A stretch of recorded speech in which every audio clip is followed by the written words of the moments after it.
রেসিপিতে সবাইকে স্বাগত। তো বন্ধুরা, আজকে আমি একটি রেসিপি বানাবো কই কালিয়া। তার জন্য দেখুন আমি এখানে 500 থেকে 600 গ্রাম মতো কই মাছ নিয়ে নিয়েছি। আর এখানে নিয়ে নিয়েছি কিছু মশলা, যেমন গোটা জিরে, আদা কুচি, পেঁয়াজ কুচি, চীনাবাদাম, কিছুটা কাঁচা লঙ্কা আর একটা টমেটো কুচি। তো বন্ধুরা, এই সমস্ত উপকরণগুলো আমি এখন বেটে নেব। রান্না করব কই মাছের কালিয়া। তো চলুন বন্ধুরা, মাছগুলো ভেজে নেব আর মশলাগুলো বেটে নেব। তো আমি এবার মাছগুলো ভেজে নেব। দেখুন লবণ হলুদ মেখে নিয়েছি মাছগুলো, এবার আমি ভেজে নেব। দিয়ে দেব পরিমাণ মতো সরষের তেল। বন্ধুরা দেখুন, মাছগুলো এইভাবে আমি একটু কেটে কেটে নিয়েছি, তাহলে মাছের ভেতর তেল মশলাটা ভালো ঢোকে, খেতে খুব ভালো লাগে।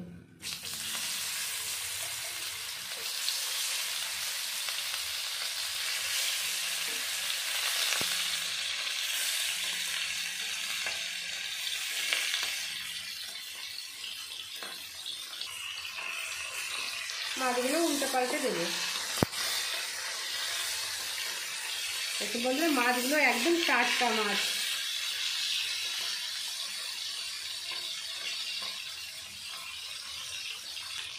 মাছগুলো উল্টে পাল্টে ভালো করে ভেজে নিয়েছি, তুলে নেব।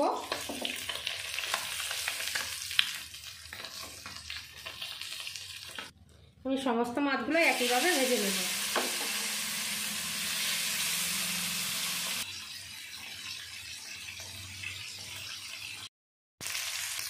সব মাছগুলো ভেজে নিয়েছি, তুলে নেব।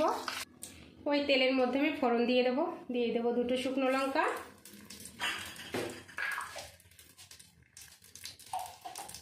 একটু কালো জিরে,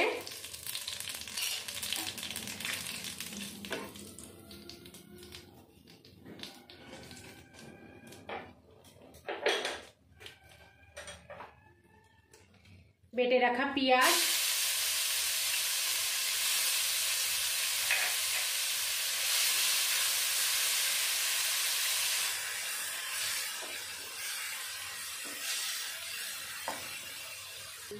এবার দিয়ে দেবো বেটে রাখা টমেটো।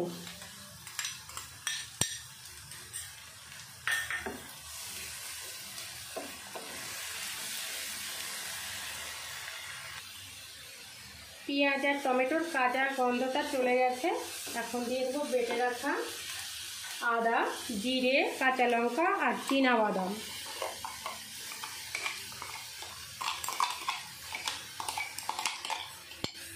আপনারা তো অনেকভাবেই কই মাছের রেসিপি বানিয়ে খেয়েছেন, এইভাবে একবার বানিয়ে খেয়ে দেখবেন বন্ধুরা, আশা করি খুবই ভালো লাগবে।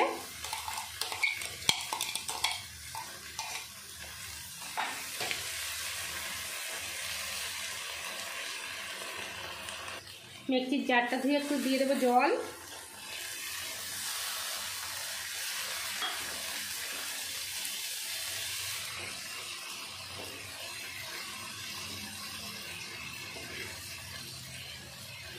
এবার আমি ভালো করে মশলাটা কষিয়ে নেব। দিয়ে দেবো স্বাদ মতো লবণ, পরিমাণ মতো হলুদ গুঁড়ো,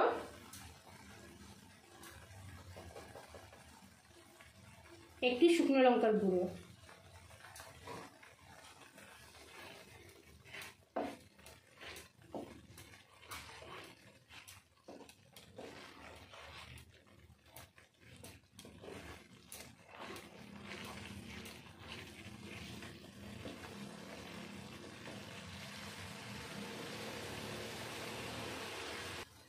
মশলাটা কষানো হয়ে গিয়েছে, এখন আমি দিয়ে দেব জল।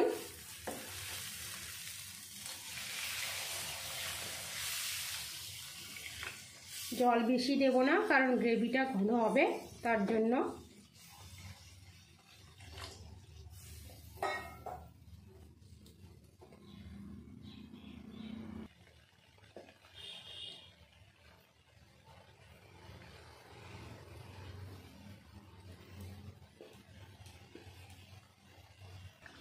গ্রেভিটা ফুটে গেছে, এখন আমি দিয়ে দেবো ভেজে রাখা মাছগুলো।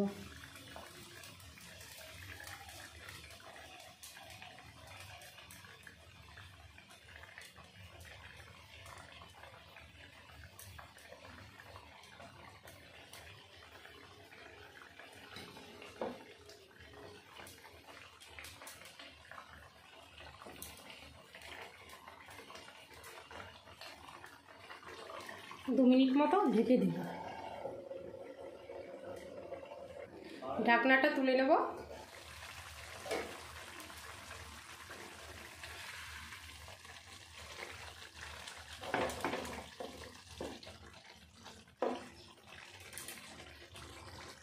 এখন দিয়ে দেবো একটু শাহি গরম মশলা। তো বন্ধুরা দেখুন হয়ে গেছে আমার কই কালিয়া রান্না। তো রেসিপিটি যদি ভালো লেগে থাকে চ্যানেলটিকে সাবস্ক্রাইব করে পাশে থাকবেন। সবাই ভালো থাকবেন, সুস্থ থাকবেন। আজকের মতো ভিডিওটি এখানেই শেষ করছি। তরকারিটি এখন আমি নামিয়ে নেব।